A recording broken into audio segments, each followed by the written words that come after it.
and part of the NCTR planning committee, and also an assistant professor of ethnic studies at State. I'm really excited to be here with you all and for this program. So just first of all, thank you for joining us. This is our 22nd year consortium of 4 local JACL chapters, Florin, Lodi, Placer County, and Sacramento, who plan and coordinate program activities of Remembrance with the California Museum. This year's program is a continuation of the NCTR's mission to remember the incarceration of Japanese Americans during World War II, and to explore and recognize how that experience relates to current issues and problems. This year's program brings the model minority myth into focus. So today we will have a screening of Jon Osaki's Not Your Model Minority, followed by a roundtable discussion with the filmmaker, as well as Takei and Krista Keplinger, to discuss topics including affirmative action, stereotypes as methods for division amongst people of color, allyship, and institutional oppression.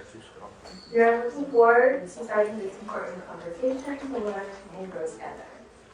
To start our program, I want to bring about Amanda Fisker, Executive Director of the California Museum.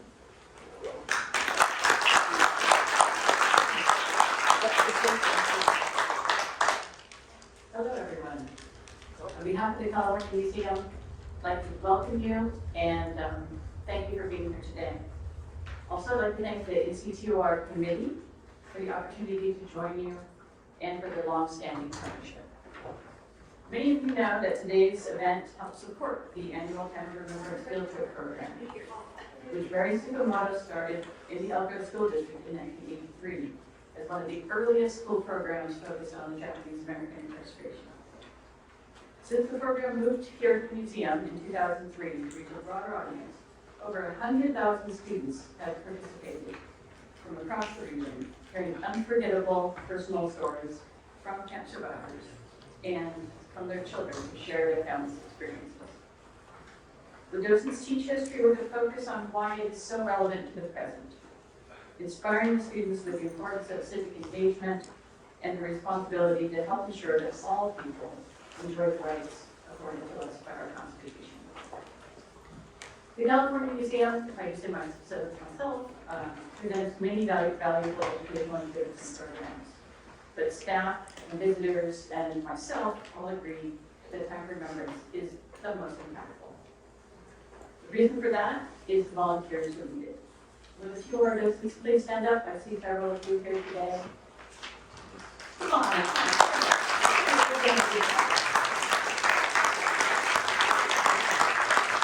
Thank you so much for all of you. You really are making a difference, one classroom of students at a time.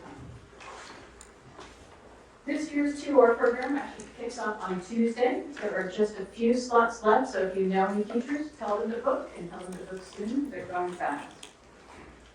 Your ticket today also provides admission to the museum, so if you haven't already, please be sure to visit our newly refurbished, uprooted exhibit on Japanese American incarceration and enjoy the other exhibits as well. Once again, thank you to the NCTR committee, and thanks to all of you for being here. Enjoy the program.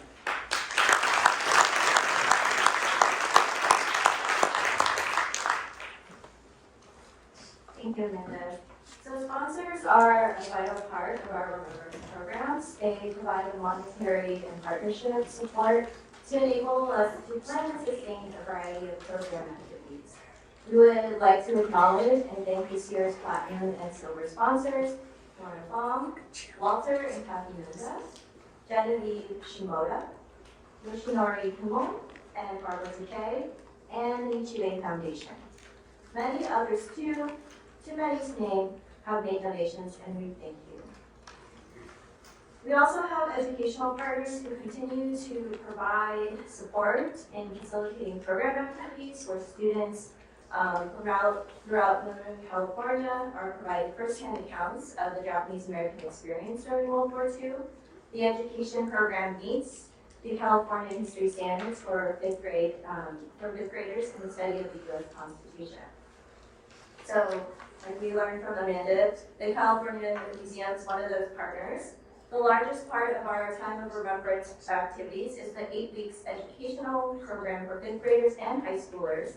For the past 22 years, the museum has hosted the program where more than 5,000 students each year from throughout Northern California hear the first-hand accounts from Japanese American survivors and others about the importance of how each citizen makes the U.S. Constitution better and stronger by valuing and speaking up for their rights. Next is the Elk Grove Unified School District Board and Superintendent. Elk Grove has been the nation's leading district in educating their students about the Japanese American experience and what lessons this holds for protecting our constitutional rights.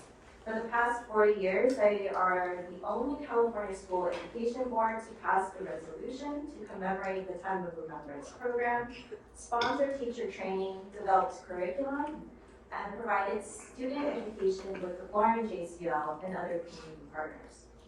And finally, we have the California State University Sacramento Library Special Collections. So more than a decade ago, with the foresight of the late Mary Tsukamoto, the library joined with the community to start the extensive Japanese American archival collection and established an advisory committee.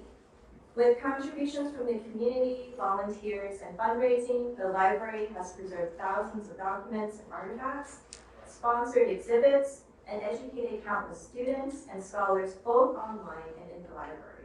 Many of the artifacts in the California Museum exhibit Uprooted come from the special collections, and we're really lucky to have Amy Kautzman here from the library today.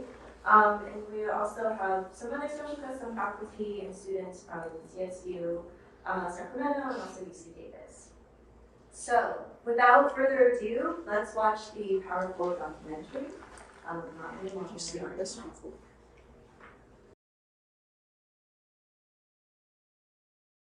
It's such an amazing film. I've seen it a couple of times now, and I still learn something new every time I watch it. But I would like to transition now. I would like to transition to the roundtable discussion. So if John, Carl, and Krista, you could come and take your seats. I would also like to remind folks that there will be time for a Q&A at the end of the roundtable discussion. Okay? Excuse me.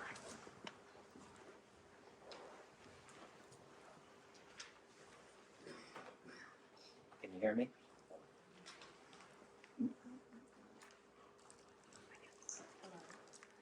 Hello. Oh, there we go. Good afternoon, everyone.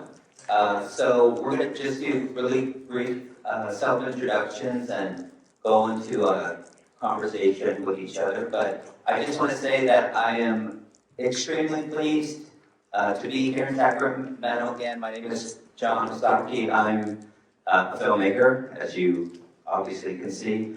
I often share that my day job is serving as executive director of the Japanese Community Youth Council in San Francisco, and I'm just very happy to be back here in Sacramento. Some of you know, and I see very many familiar faces, that my father grew up in Clarksburg. My father-in-law was from just down the road here in Stockton, so I'm very, very pleased to be with you all again.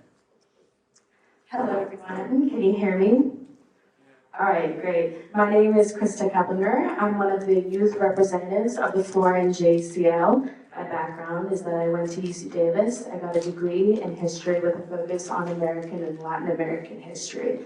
I now work in publishing as an editor, and currently I am mainly working on children's books. So I get the opportunity to acquire manuscripts from underrepresented authors, from marginalized backgrounds, and then I make sure that the art portrays and honors their lived experience as accurately as possible. So I'm just very excited to be here today with everyone.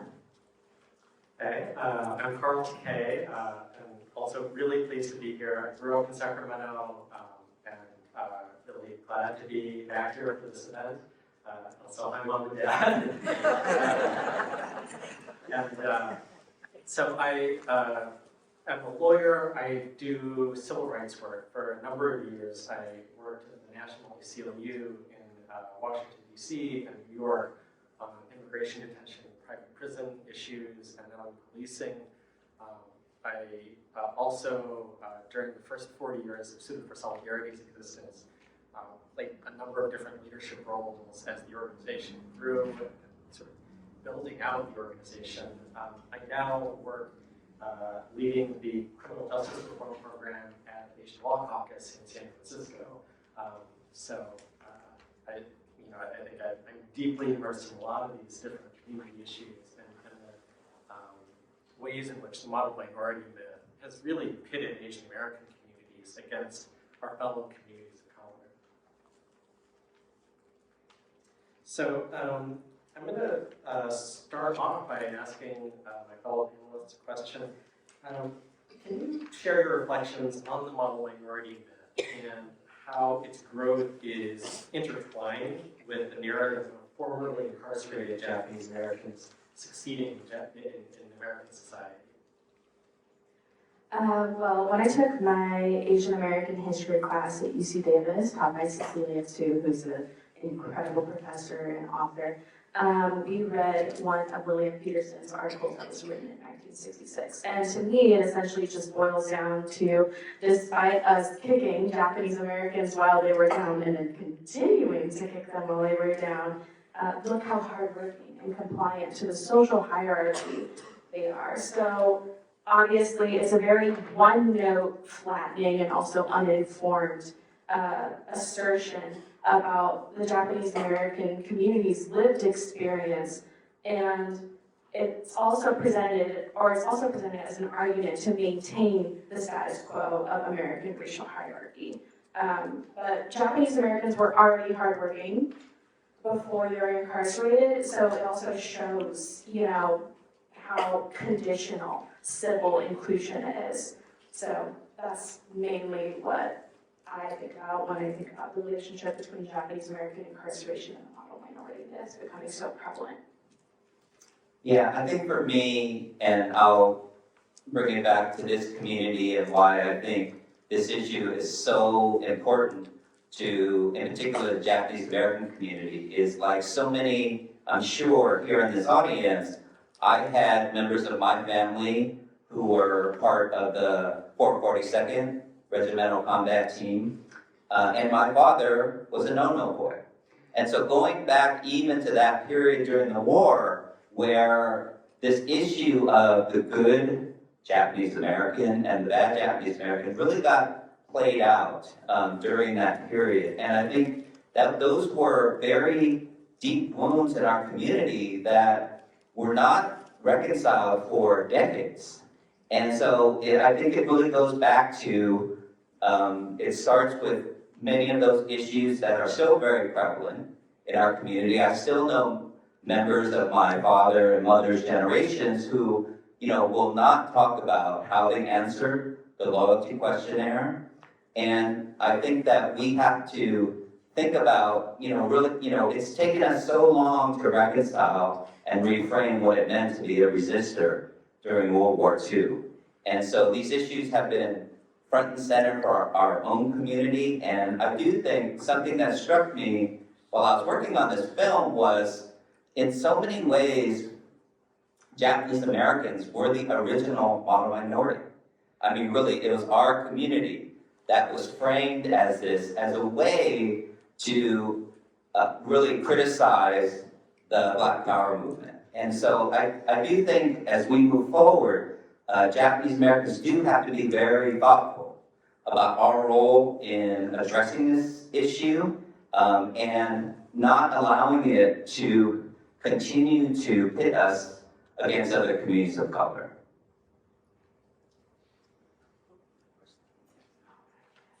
All right, so obviously with the onslaught of the COVID-19 pandemic, we saw a huge surge in anti-Asian hate crimes. So I wondered what both of you thought about the intersections between the model minority myth and, the kind of snap and then converting to a wave of Asian hate crime pandemic. Yeah. I think I look at this a lot from the internal community internal community dynamics. There was actually a hearing in San Francisco Board of Supervisors earlier this week where it was clear that there are a lot of Asian American seniors who are still afraid to leave their apartments because of the fear of the kind of violence that we saw so much in 2020, 21, 22. And so these are very real safety fears. The question is what we do in response to them.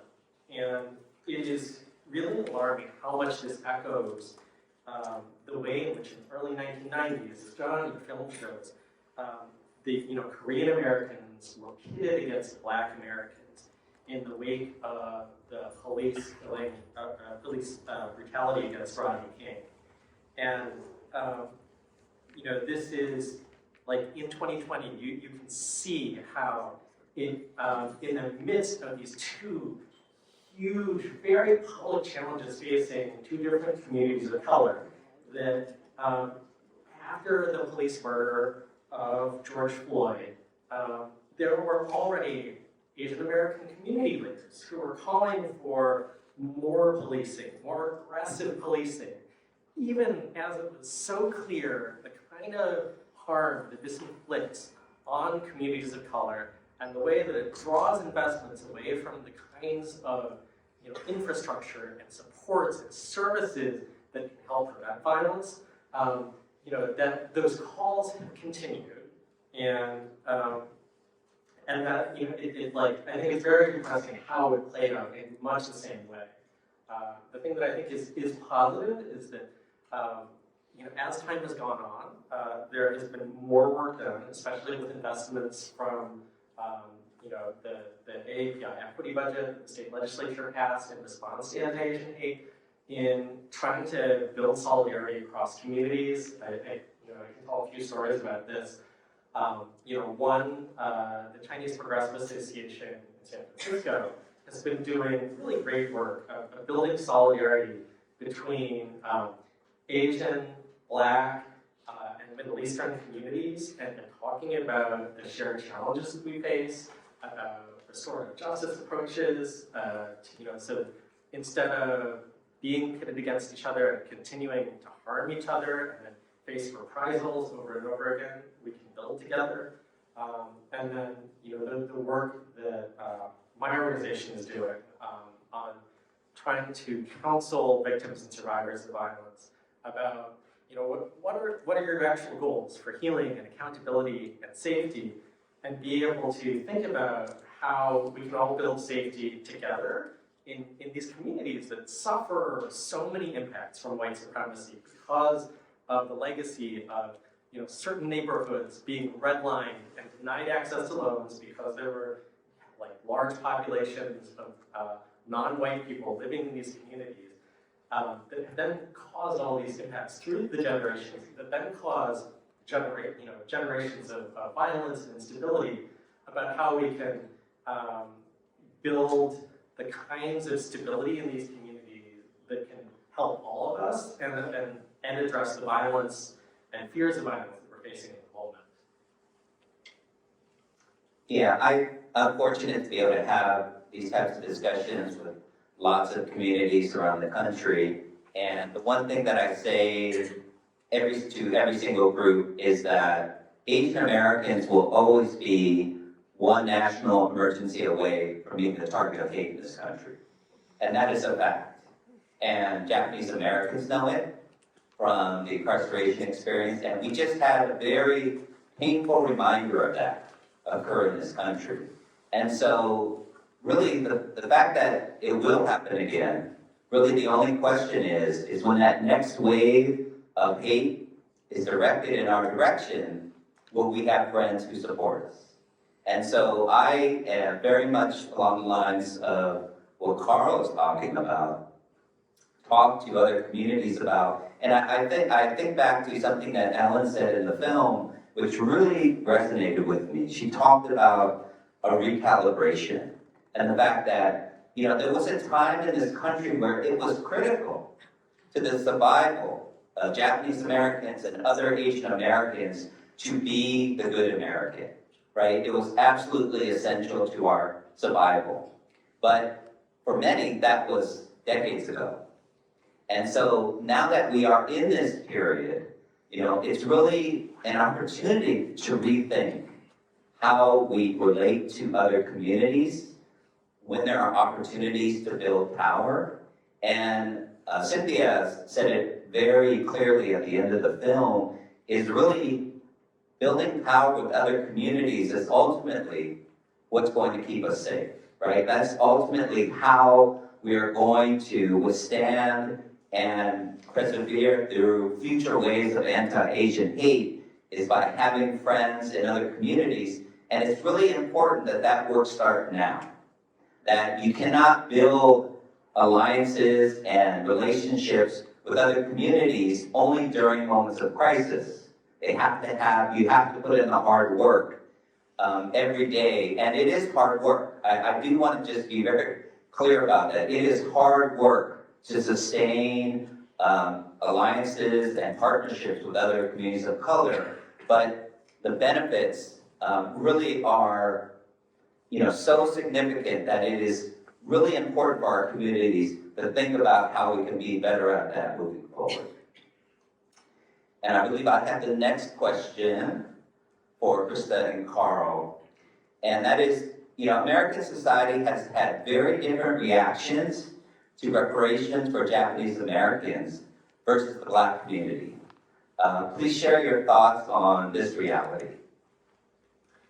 Historically, I would say that people actually once thought that redress for incarcerated Japanese Americans was impossible too, but a lot of really incredible, determined people put in the work and fought tooth and nail to make sure that redress happened. And so we have the same road ahead of us when it comes to Black reparations. So even just the backlash to the creation of the committee to investigate what reparations might look like, the fact that there was so much backlash really is very telling to me, and it really is indicative of the pernicious nature of the model minority-ness, the violence of the reaction to Black reparations and the staunch denial of even the potential for it is very telling. But if you actually look at the executive summary of the report, it's not just offering people a lump sum. It is, like was mentioned in the documentary, a rising tide lifts all boats. So it's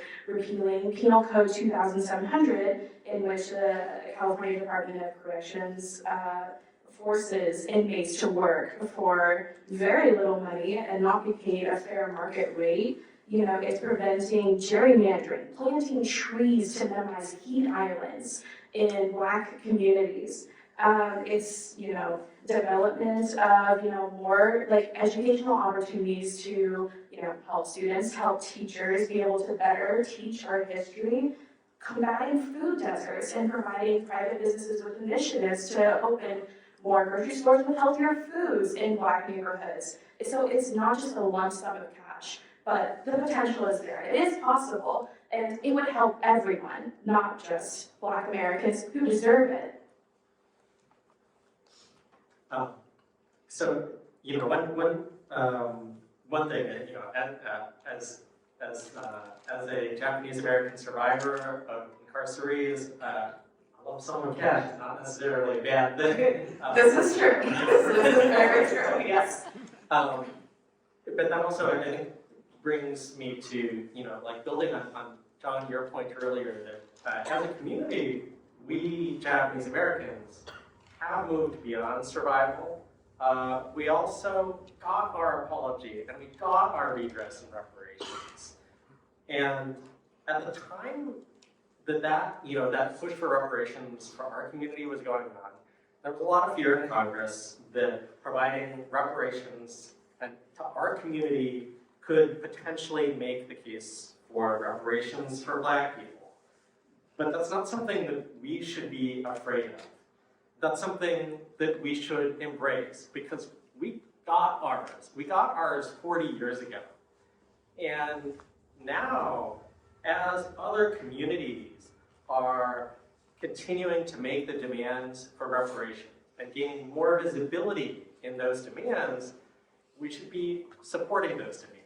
Because what happened to us, that racist deployment of state power against us is not unique, and we shouldn't buy into the myth that that was unique. This is a country that was built on slavery. It was built on the genocide of Native Americans. And when other communities come to us for support in asking for an apology, for reparations for the harm that was done to their communities, we should be saying, yes, yes, we support those demands. And we have a particular moral authority doing so because of the success of our demand for reparations and the fact that we actually got the federal government to acknowledge that it did a terrible thing to our community.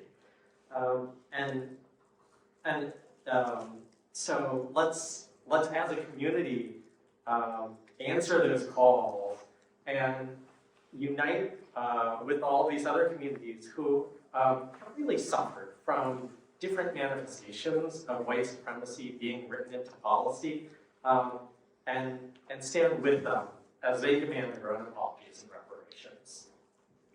So I'm going to weigh in on this one just for a second because not to promote myself here, but I also have a film about the Black reparations movement. So I just want to say a couple of things that I think is very appropriate for this event here today. One is I think it's really important just to acknowledge that when Japanese American reparations was moving its way through Congress, the Congressional Law Caucus could have easily said, what about us?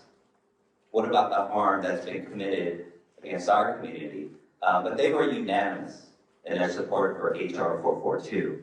And I just think it's important to I just want to say very quickly that there's a lot of misperceptions about what the Black reparation movement is about, that it's only about slavery, but it really is not. It's about centuries of really preventing the Black community from accumulating wealth in this country. That's really what it's about. And I speak about this topic. I'm doing a Day of Remembrance event in Boston and Minneapolis next weekend to talk about this issue. And sometimes at these conversations, I get the Oprah Winfrey question. Well, what about Oprah Winfrey? Does she deserve reparations? And the thing that I'd like to point out that despite all the wealth that has been accumulated in the Black community, the racial wealth gap between white Americans and Black Americans continues to widen in this country. I'll leave it there. Can you share your perspective on Asian Americans being used to uphold white supremacy by creating this false division between the so-called good minorities and bad minorities? All right, well, is this working? Not on. Hello? I can just yell really loud if you want. Hello, everyone. So, because of my background, I spent a lot of, and at least in my education, I spent a lot of time studying colonialism and imperialism. So I tend to view it through the lens of that.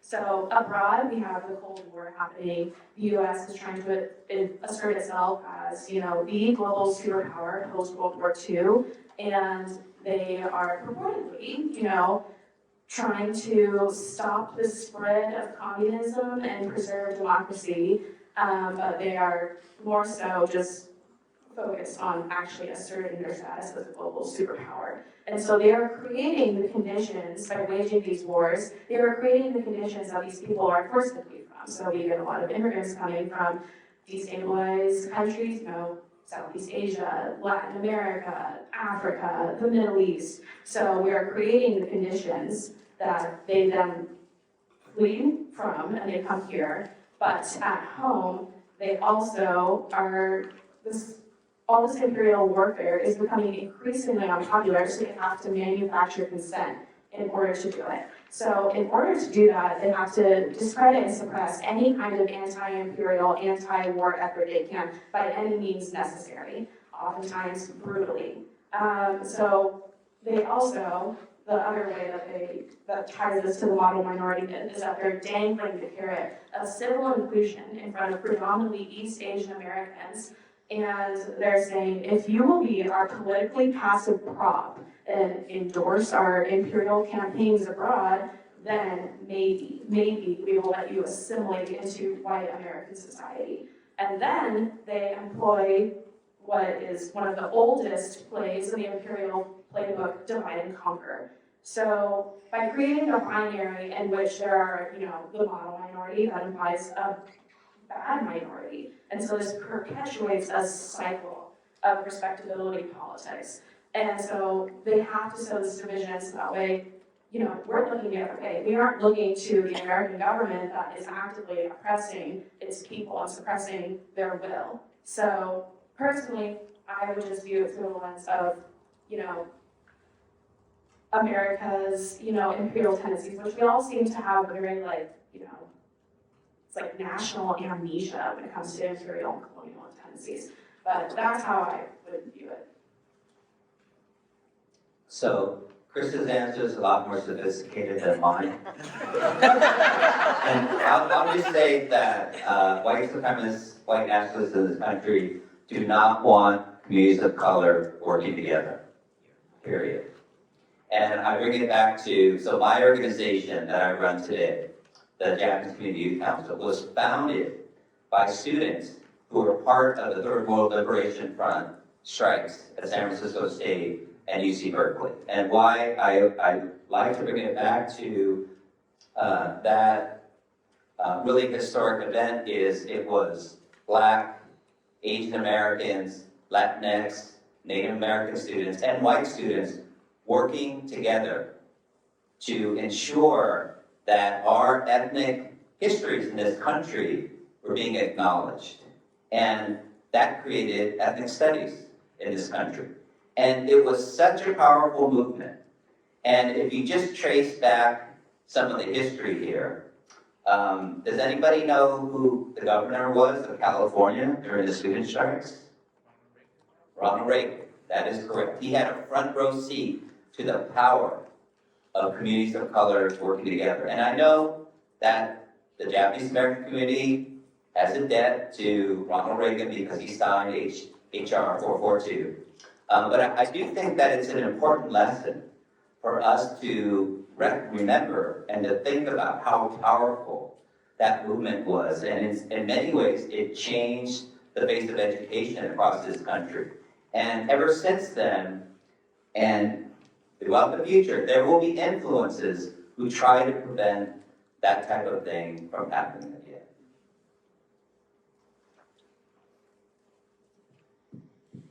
It's working now.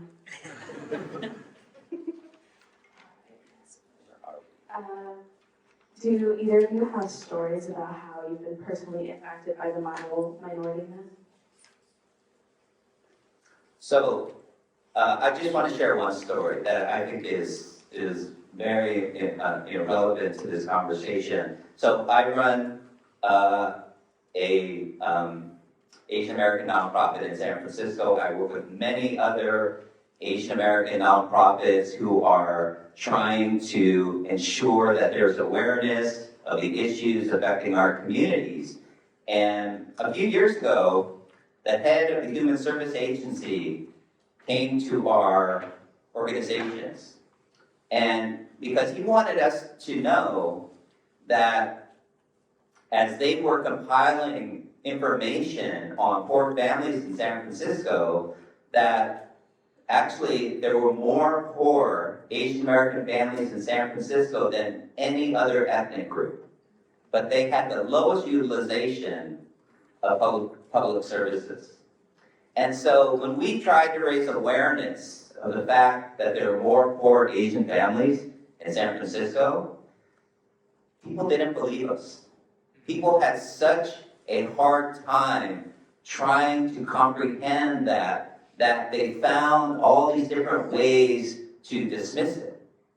And it even got to the public policy makers, and we had to have these very difficult conversations with members of our board of supervisors that, you know, there are, in fact, all these poor Asians, right, living in single-room occupancy hotels who are struggling every day to get by. And because of the model minority myth, it was so hard to get people to believe it. And I think that that is something that, and it was brought up in the film, that is continually going to be an issue for Asian Americans to ensure that our issues, right, rise to the level of consciousness and people pay attention to them as long as this myth is being perpetuated. So that's my story, but that's a real life story that really impacted how resources are allocated, how much attention is given to different issues, and why it is so important that we find ways to combat this narrative, especially when it's going to harm our communities. And I think I have the next question. Okay, this is for the two of you. Please share an experience disrupting the model minority myth and its impact. Yeah, I have one answer that I was thinking about when we were planning for this panel. I was actually last weekend up in Siskiyou County, which is sort of up near the northern border with Oregon, and actually right next door to the county where the Tule Lake prison camp is located. In the past 10 years, there have been many more Hmong refugees moving to Siskiyou County from other parts of the U.S., especially in the Midwest, because it reminds them of islands that many of them remember. And many of these folks are veterans of the CIA's secret war that took place in Laos. And they arrived in this place where, on the one hand, they could build a rural community for themselves in a place that felt familiar in many ways, but also faced incredible hostility and racism from the sort of county institutions of power. And as a result of that, the Sheriff's Department in Siskiyou County stops drivers of Asian descent at a rate that is almost 12 times greater than their proportion of the driving age population. An Asian American in Siskiyou County is about 17 times more likely to be pulled over by the Sheriff's Department than a white person, and the stops are on average more than 50% longer than the stops that other drivers experience. And meanwhile, the county government is also throwing all of these administrative tools at the Hmong community to try and drive them out. Over 80% of the property liens that have been issued in the county are issued against Asian American residents. And the county adopted a series of water ordinances that restricted access to drinking water and household water for the Hmong community in a place where everybody is dependent on wells or even trucked water. Really like striking at the, some of the most basic needs of the community. The excuse that the county officials give for this is that some Asian American residents are engaged in the illegal growing of cannabis. And this is in a county that for many, many, many years turned a blind eye to cannabis growing by white people.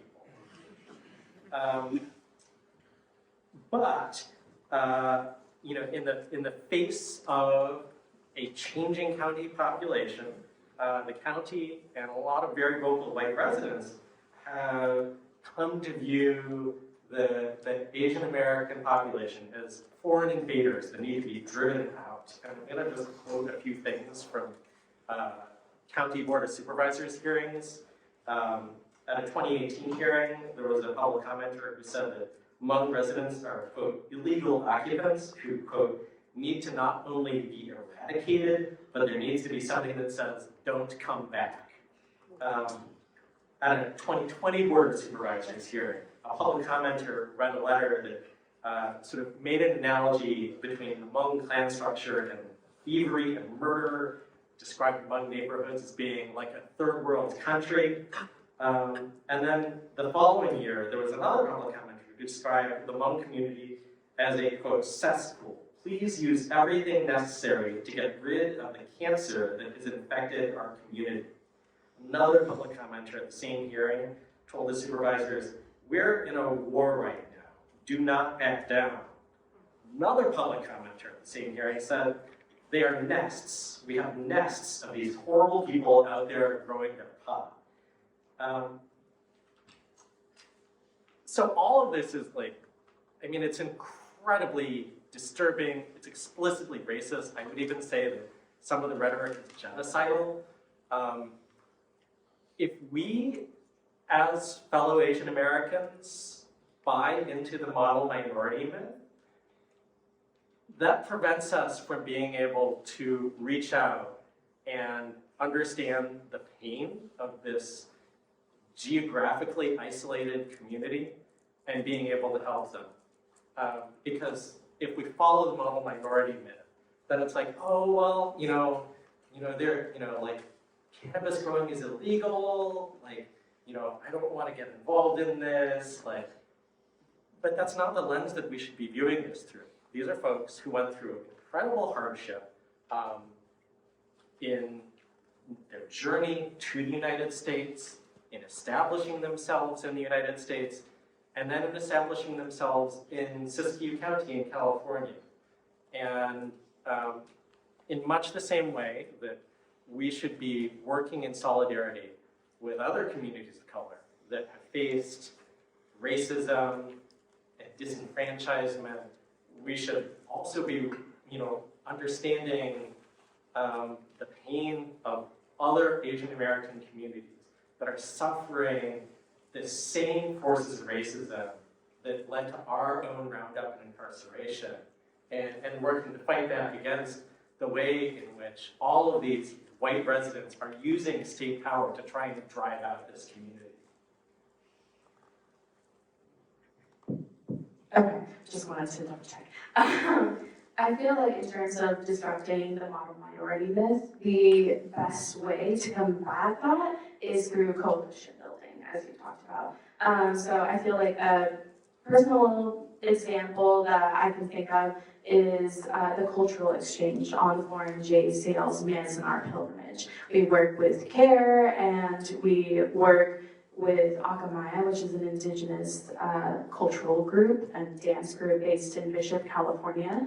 And we work together to create a program where we can all showcase like different parts of our culture. So even though I only know Tonko Bushi, I was teaching people how to shovel coal.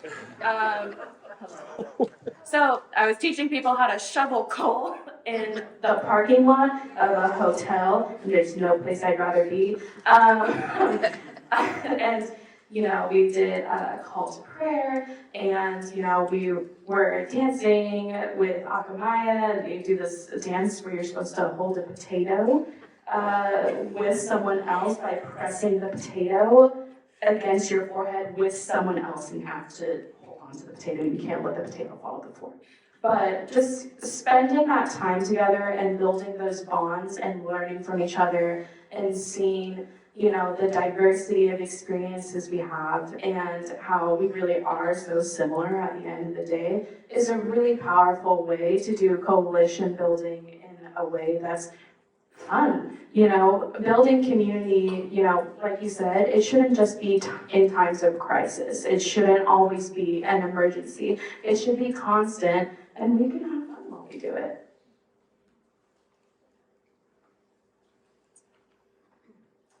All right, so next question. If you both could share your thoughts on the role of Asian Americans now that affirmative action in college admission decisions has been struck down by the U.S. Supreme Court, that would be great. So I'm sure Carl can answer this much better than I can, but I do just want to point to something that was in the film very related to this issue, is that I think too often that it's easy to think that the playing field is level in this country with regard to access to education, with regard to that access to the resources required to get to institutions of higher education. And I can tell you from my experience working with Black communities and Latinx communities that the playing field is not level. And if you remember anything from this discussion today, please remember that.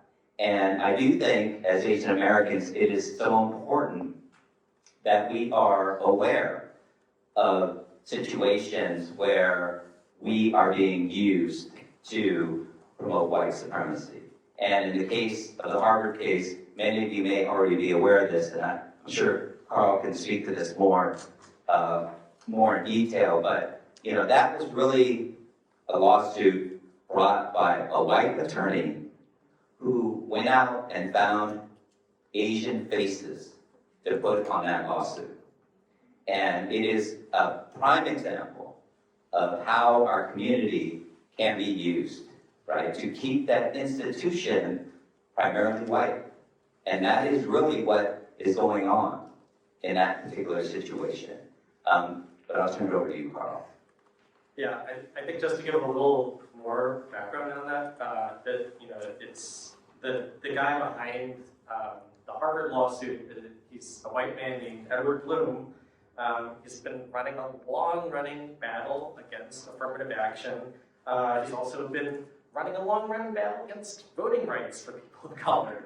He was, he created the legal strategy behind Shelby County versus Holder, which is a Supreme Court decision that made it harder for federal officials to intervene to protect the right to vote for communities of color. This is what his political commitments are. And in 2013, the person that he had picked as the face of his campaign was a white girl named Abigail Fisher. You may remember her Supreme Court case. And that Supreme Court case failed. He saw the writing on the wall as this was going on and began looking, as Jon said, for an Asian American face.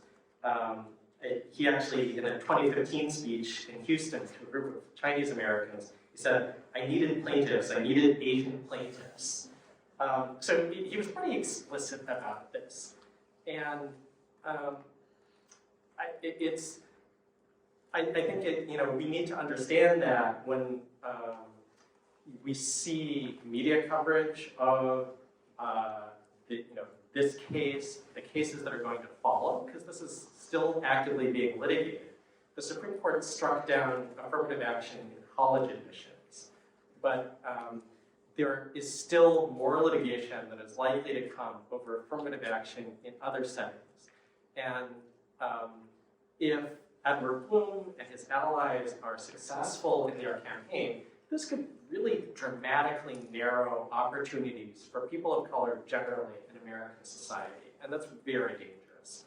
So we need to be alert to, who is behind these lawsuits, who is behind these campaigns, and what interests they're trying to promote through those campaigns. So I knew the lawyer on the panel would be the best person. So down to our last question, and all of us will respond, but I'll turn to you first, Krista. And so based upon everything we talked about here today, what is the path forward?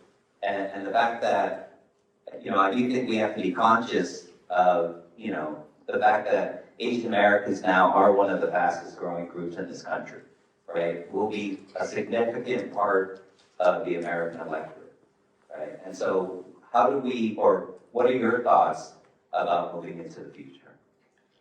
Well, I think of, there's the melting pot metaphor, which, says that America is becoming one homogeneous melting pot of cultures. And I personally disagree with that. I like the salad bowl metaphor better, in that we are distinct, unique.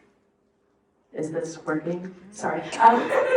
So we're distinct, unique, diverse experiences that come together and create something greater. So I think that when it comes to Asian Americans and the model minority specifically, we have to fight back against this hegemonic idea that the Asian American experience is a monolith. As we covered briefly in your documentary, Southeast Asians, Native Hawaiians, Pacific Islanders, suffer disproportionately high rates of incarceration, recidivism, and deportation due to, among other things, the school to prison to deportation nexus. So, however, in a more specific, community and regional development sense of moving forward together, I think that we should be investing in, making more third places. So the idea of a third place is that there is somewhere in the community that is not your home or is not your workplace that you can go and relax, be yourself in, commune with other people. So I think examples of this would be parks, churches, community centers, libraries, even barbershops. So I think that we should be investing in our communities, especially in ethnic enclaves, to make this more accessible. Because when you invest in these third places, you get more community engagement and more civic engagement. So that can help, even though I feel like this could be a little nefarious sounding, it would be consolidating our political power and, reaching out and building coalitions together.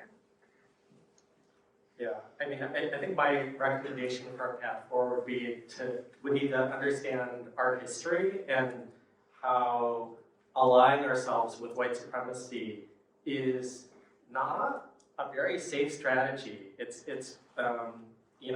I can look at my own family history. My great-grandfather, Jon Osaki, was a successful businessman, and that's the kind of thing that is yeah, it's great. He is the model minority, and yet in his FBI file, one of the marks against him was that he was active in the Seattle Japanese Chamber of Commerce. And we can see that also today with things like the Department of Justice's China initiative that was recently shut down. But there's been a lot of rumbling, especially from sort of Trump-affiliated folks, to try and restart it, which is surveilling and investigating, especially Chinese American scientists and researchers. All of this echoes the intensive surveillance of Japanese American communities before World War II. And it is the same kind of turning people's professional education and commitments against them to say they have all of this education and training and they're in these positions, where they're able to handle scientific and technical information, and that makes them dangerous. So we should recognize the dangers of that path and recognize the power that we can wield together when we ally with other communities of color who have also suffered from the structural inequities that white supremacy creates, and building infrastructure that protects us all, makes us all safer and healthier, and build that infrastructure in ways that protects us against the risks that people like Edward Bloom will turn those structures against us.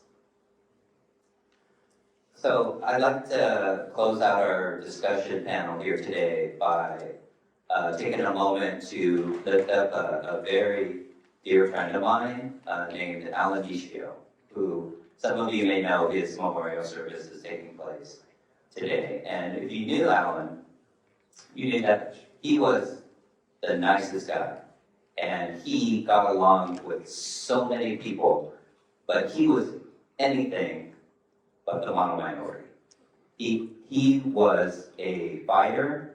He was somebody who was willing to take on tough issues, work with other communities, and I think that, in his memory, I really want to encourage all of us to take up the many lessons that he taught so many community leaders like myself to not be, to stay in spaces that are comfortable, to stay in spaces that are only within our own community, but to reach out, to look for opportunities, to lift up other communities. And really, that is ultimately how we are going to build power in this country. And so with that, I will close off, I'll close out our panel discussion. Thank you very much.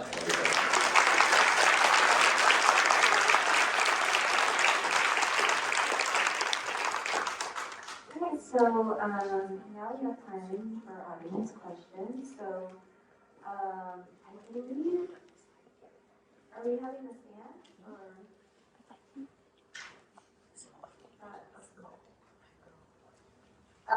So we have our volunteers with us and we have microphones. So if you have a question, if you could please raise your hand and they will come towards you with the mic.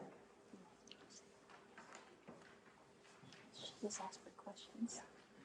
I want to thank all of you for your panel discussion and for the excellent film, and special greeting to Carl. I'm Gary Wong. It's been a long time since I've seen you.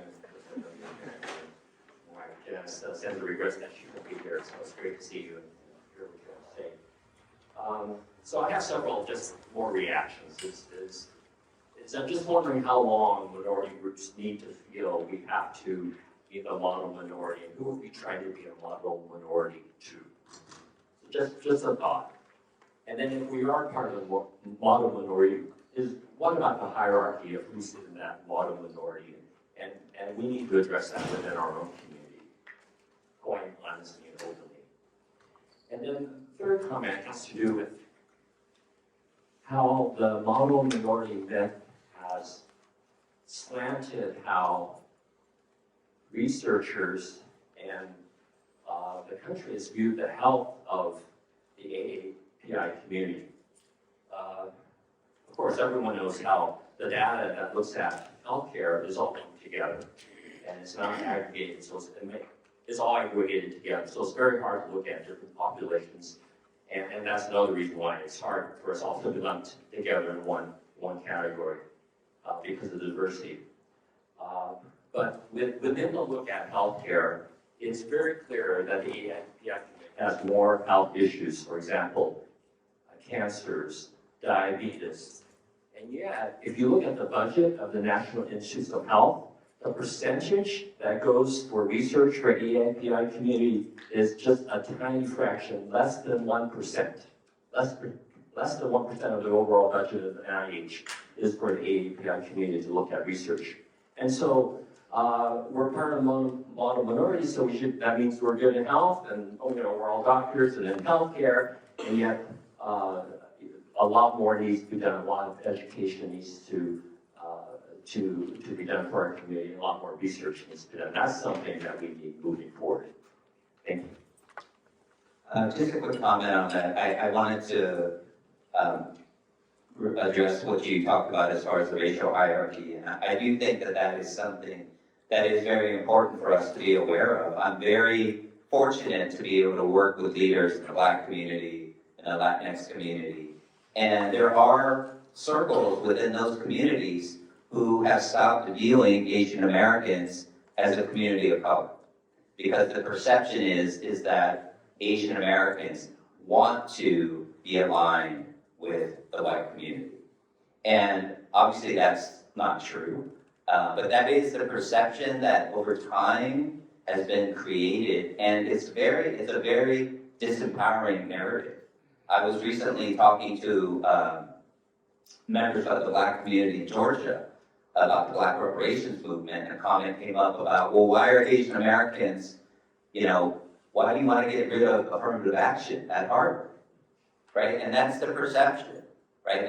That is growing in other communities of color, and why it is so important for us to be outspoken and to reach out and to build these alliances and partnerships, because that is all part of the white supremacy narrative and strategy, is to build those types of divisions. So I just wanted to mention that, but thank you very much for your comment. Yeah, and Harry, thank you. I also just have to, acknowledge, Ben Wong, your son, is somebody who I work with a lot. For those who don't know, Ben is at Asian Health Services in Oakland, and one of the things that is really significant about the work that Ben and Asian Health Services do is they're serving low-income Asian Americans in Oakland. And the problems that the our patient community faces are very much the same problems that similar organizations serving like low-income Black patients in West Oakland face. And if we don't recognize the connections between all of these different communities that are all in areas that have been historically underinvested and are structurally disempowered, then we're doing all of our communities a disservice.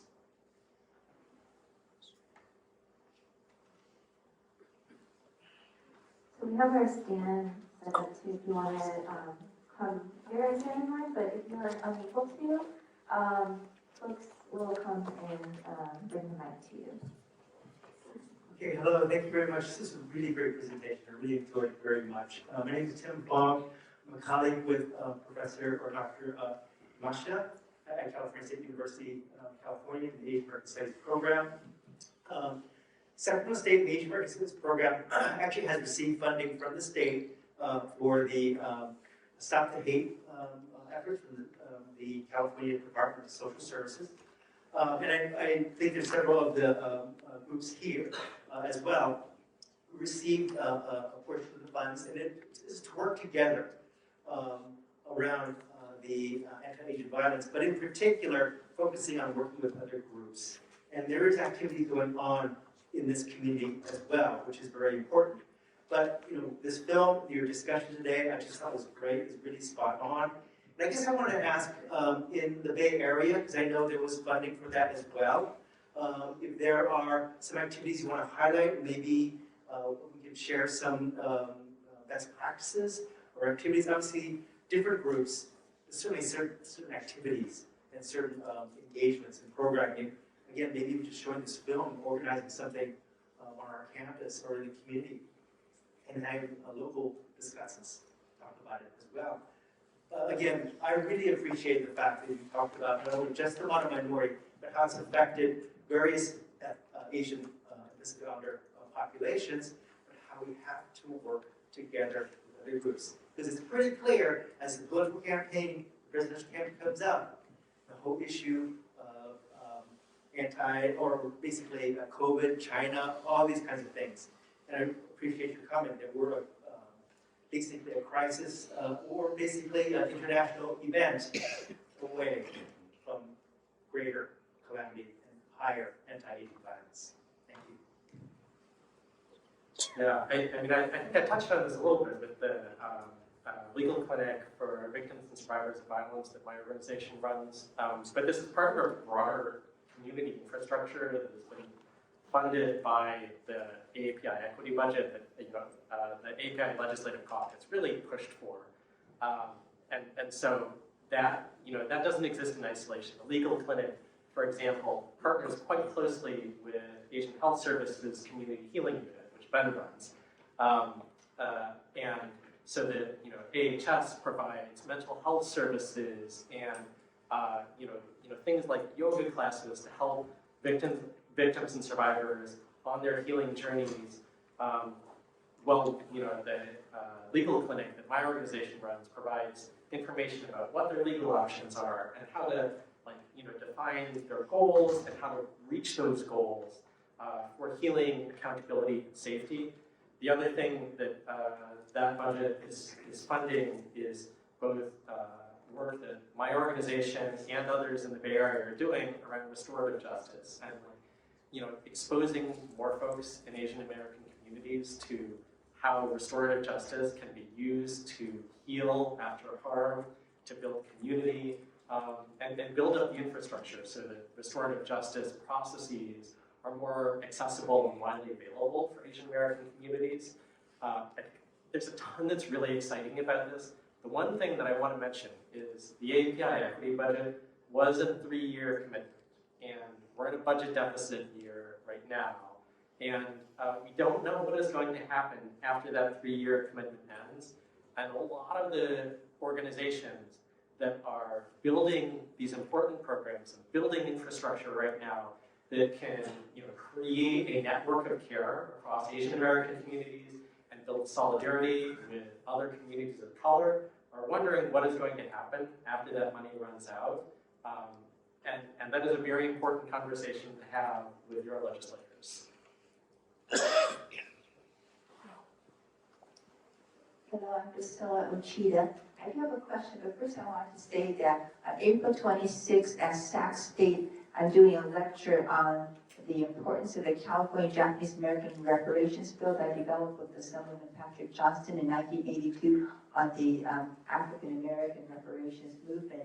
And we had left behind legislation in 1996 that provided a precedence for payment of reparations to heirs because the federal bill did not allow that. But we left that behind, anticipating that African Americans would someday come with reparations, which is something that perhaps you can fold into your work. But my question is this, you know, there's a group down in Southern California called 80/20, and that it's 2080, 80/20, so they're very organized, very vocal, they've pushed very hard for the dismantling of affirmative action at Ivy League schools.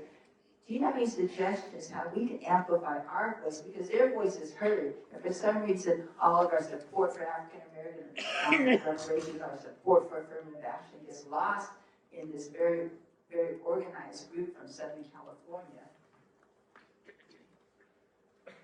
I think one of the complexities is something that got referenced in Jon's film, talking about New York, but it's actually very parallel to what happened with San Francisco School Board around Lowell High School. And I think, you know, Lowell High School in San Francisco and Stuyvesant in New York are very similar in that, you know, there's very wide awareness in Asian American immigrant communities that, like, you know, you can get into this very tiny number of like well-resourced high schools, and that increases your chances of getting into a good college. And a lot of very genuine grassroots organizing that has been done by parents who are afraid of losing that path of opportunity for their children. And I think what we really need to do more of is, basically organizing and political education so that parents who are concerned about their children's prospects for college will be able to build relationships with folks in other communities of color and understand that the path to college admissions and that kind of material success doesn't have to come from fighting over a small number of admission slots in one high school in the city, and that if they're able to build political power with other parents across racial lines, that they can advocate for all of the city's high schools to have the same kinds of resources that Stuyvesant has in New York and Lowell has in San Francisco. That said, that's a really hard organizing task, and one that is going to take. In California, it's an organization sort of a JACL. They're providing political contributions. They're advocating. This is the majority position of Asian Americans in Southern California. Southern California has the most political seats, the most political clout in California.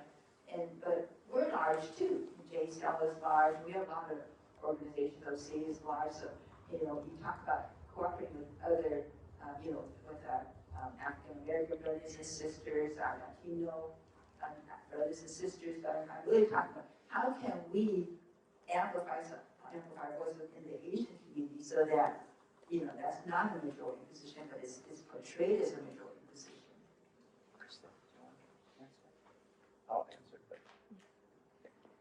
So I hear your question, and a lot of it comes down to money and resources. And I will say, because it was brought up in the film, that Asian Americans have a very paradoxical relationship with this narrative, and the one way that it benefited the Asian American community was that over time it became more acceptable for Asian Americans to move to acquire property, to move into white neighborhoods, to accumulate wealth.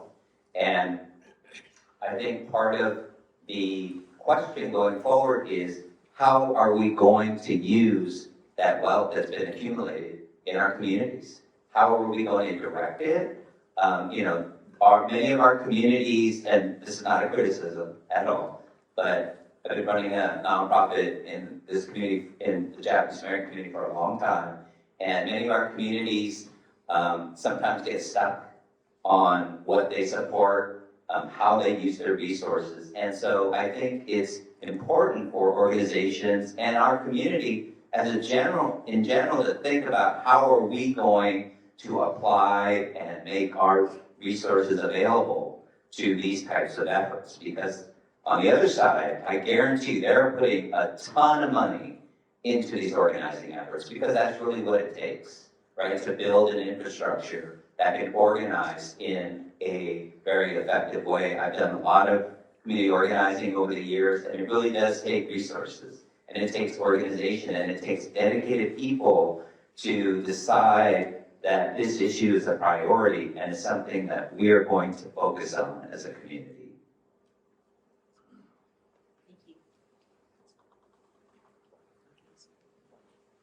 Hello. My name is Laura. Thank you so much for talking to me on the panel. I'm just a very recent recovering Hmong minority. But I'm learning and absorbing so much, and I have so much to learn. And I'm currently a doctoral student for clinical psychology, and I'm seeing this polarization happening within school because of moral minority. And I've been thinking about it, and I think this film just like kind of hit the spot. And I'm kind of wondering if you have any thoughts on. So the polarization that I'm seeing is some of the. So there's a definite polarization between white trainees and students of color, and due to that polarization, a lot of Asian students kind of are in between, and they really want to call in the white students, white trainees and faculties to work on this justice together. And the students of black and brown students, they often see that as like being whitewashed and kind of falling into a moral minority myth. So I'm kind of grappling with like how does that work? Like, is Asian students really standing aside of other communities of color? Is that in whatever form, is that the answer? Or like how can we, like if they want to call in the white students and faculty, how can we like hold both together? Personally, I think that in my company we have this thing called the anti-racist reading group. And so it's, people that are interested sign up. But so you're essentially, every 2 weeks, we read select chapters from a book from an author from a different community. So our first book was Hood Feminism, which was excellent, and I would recommend it to everyone. And then our second book was An Indigenous People's History of the United States. So by coming together, everyone, anyone who's interested, in learning different perspectives together, I think that can be a way of, calling everyone in, and then letting everyone hold space, while also at the same time learning and hearing other people's perspectives and experiences. So there's a lot of really, really amazing authors, lots of really incredible resources out there, where you can learn from each other. So People's History of the United States by Howard Zinn, that is, kind of a monster of a text, it's not as bad as like Empire by like Michael Hart. But you get the opportunity to learn about a wide breadth of experiences and perspectives together. So I feel like that could be a way to kind of bring everyone together in a way that's a little bit more accessible in that setting. Yeah, I would just say that, polarization in this country is unfortunately a reality right now. And I know, and I'm just going to speak for myself personally, is I try to navigate spaces as best I can where I can find an issue that I can work with another community on. And that through that work together, we can build relationships and really find common ground on things that we have, that we can advocate for together. And I want to come back to something I said earlier, is that, doing this work, building relationships with other communities is really hard work. It's really difficult. I don't want to understate that at all. It really requires a commitment and time and effort, and there's going to be lots of stops and starts and misfires, but that's all part of the process. And on the other end of that is when it does come together, there's so many opportunities to lift each other up. And so I'm hopeful that, and maybe I'm naive about this, that the polarization in this country can start to wane a little bit, and we can start to talk about issues that we can work on together. And it's not just about who's right and who's wrong.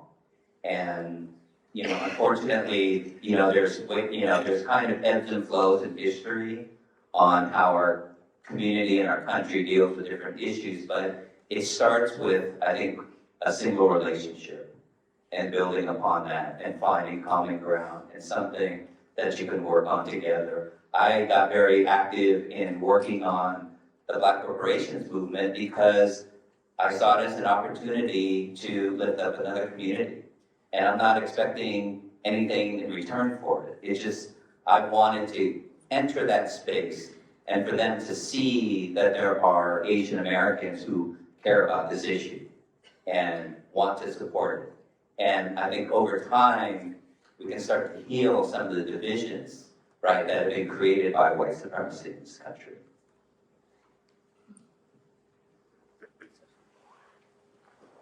Hello, my name is Jake Oscar. First of all, thank you very much for your time. Greatly appreciate it. My question revolves around something I'm studying presently. So right now, I am an undergraduate at Sacramento State University. I am studying history with a career potential, and I'm working right now. And I am currently studying to become a K-12 teacher. I hope to teach high school history.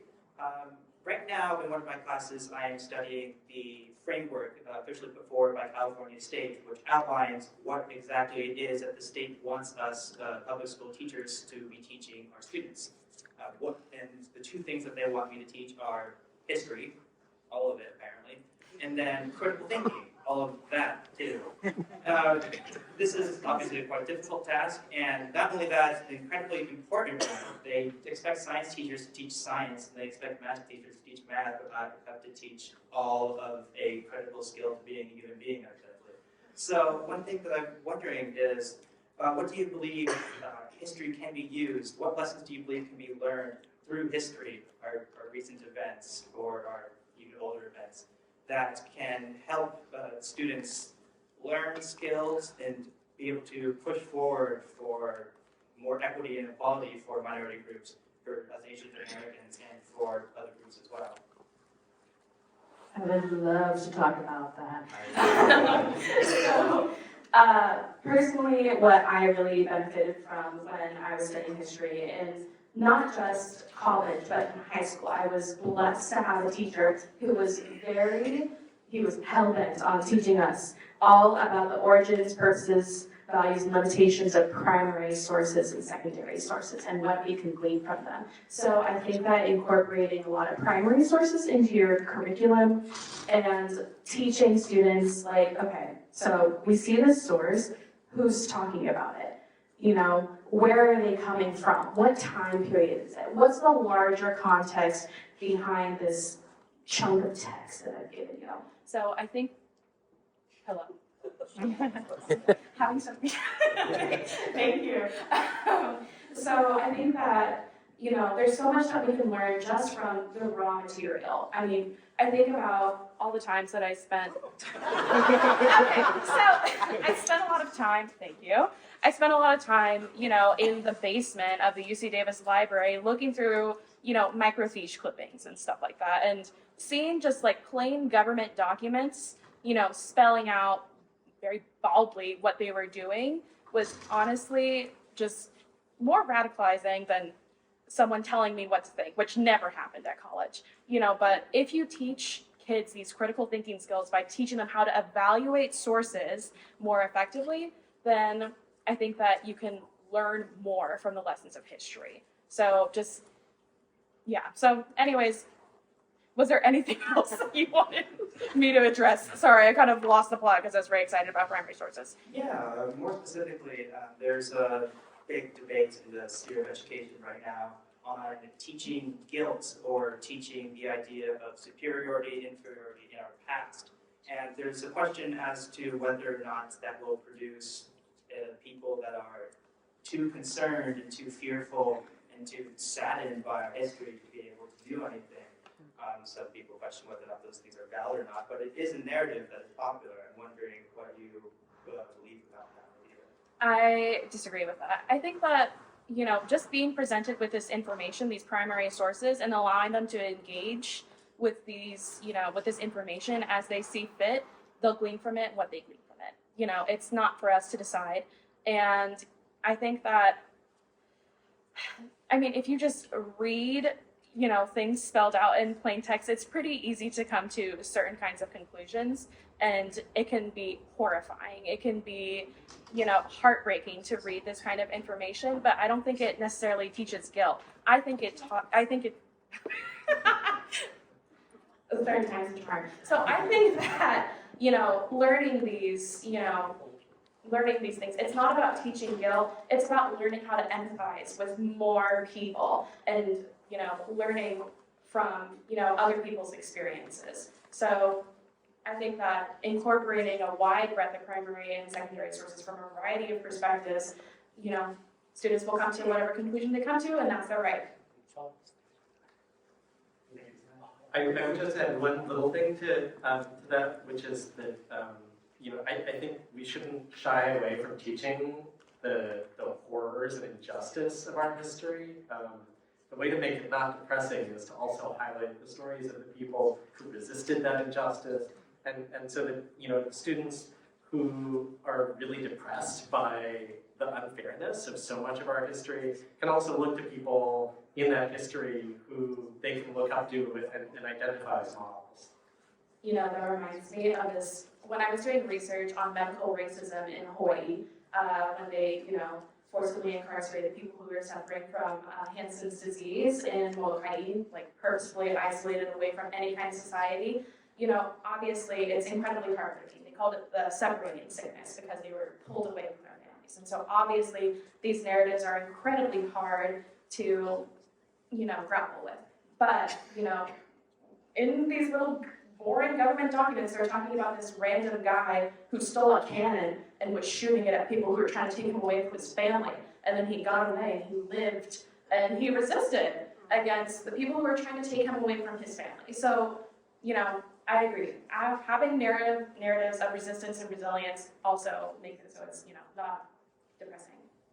And I'll just weigh in, because this is to your point and to the question earlier, is that I think, you know, this country has gotten itself in trouble on multiple occasions when we generalize the actions of a few to entire groups of people.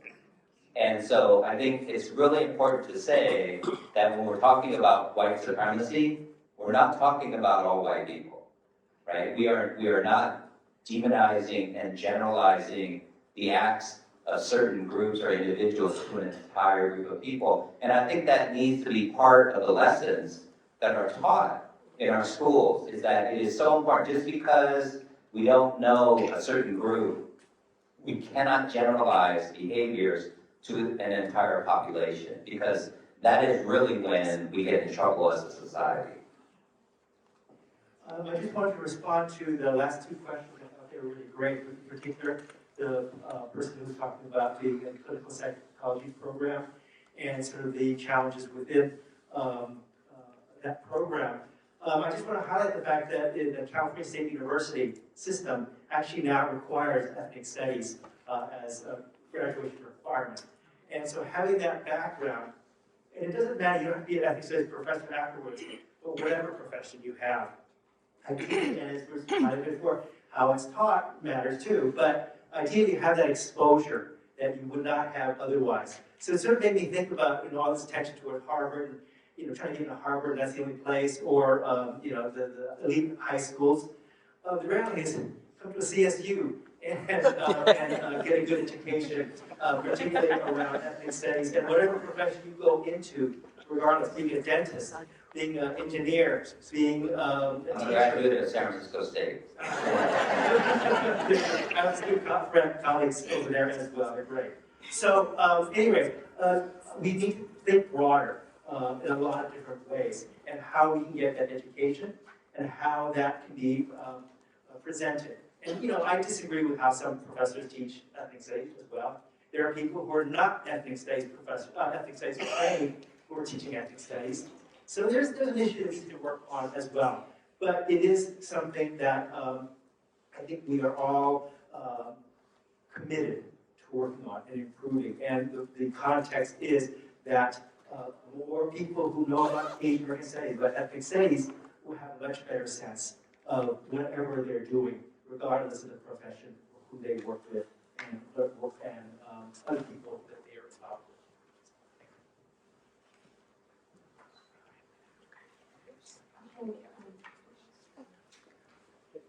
with. I'm loud.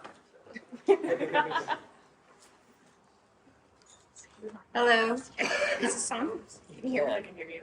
Okay. My name's Catherine Morris. I'm membership chair of JACL Sacramento Valley. So if you haven't renewed or joined, please do so. I am an associate marriage and family therapist, and I did a literature review on the psychological impact of stigmatization of due to COVID-19 on Asian and Asian Americans. As you may or may not know, the AAPI community is the least likely of marginalized groups to seek mental health services, and that might have to do with model minority. And I was wondering if you were ever interested in doing a documentary on mental health and the AAPI community. And so, if you couldn't hear, am I interested in doing a documentary on the mental health in the API community? So, absolutely, but I do want to say, I actually have several projects that are in the works right now, so just to put a plug to the gentleman who just spoke, I'm actually in production on a film called Making Waves, The Rise of Asian America, and it's specifically about the impact that Asian American studies have had on the community. So, working on that right now, but maybe when I'm done with that, we can talk. I'm positive there are others who are working on something similar to that, and I can direct you to those folks. Also, just another plug for Asian Health Services. They one of the awesome things that they do is when folks come in for teeth cleanings, they actually do a depression screening, so that even patients who would not seek out mental health care, there's the possibility of identifying,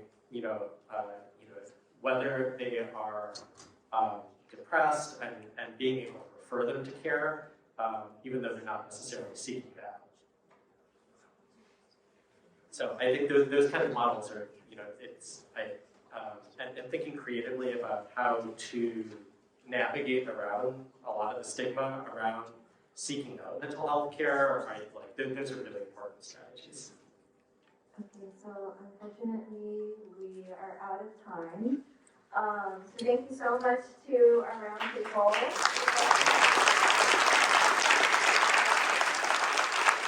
Thank you to Jon's incredible film, the California Museum, and to all of you for joining us today. Before we leave, I just have a few announcements.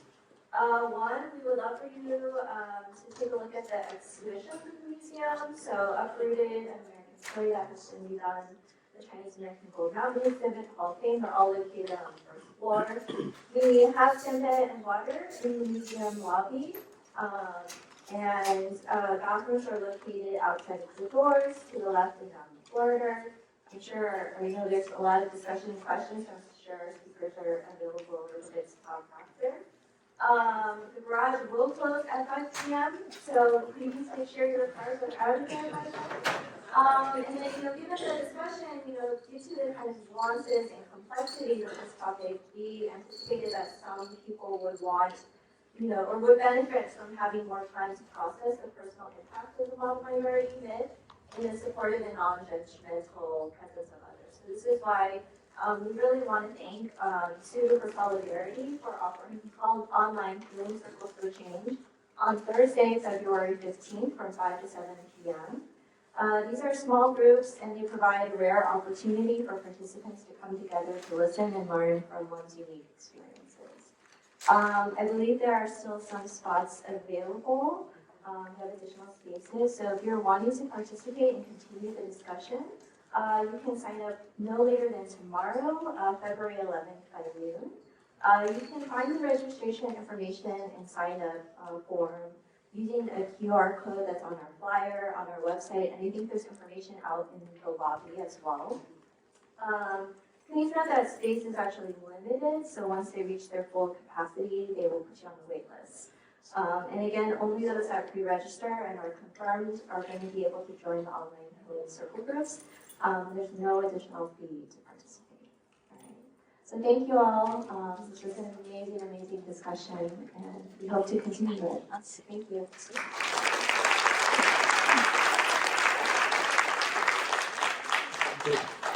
Tell people. Yeah.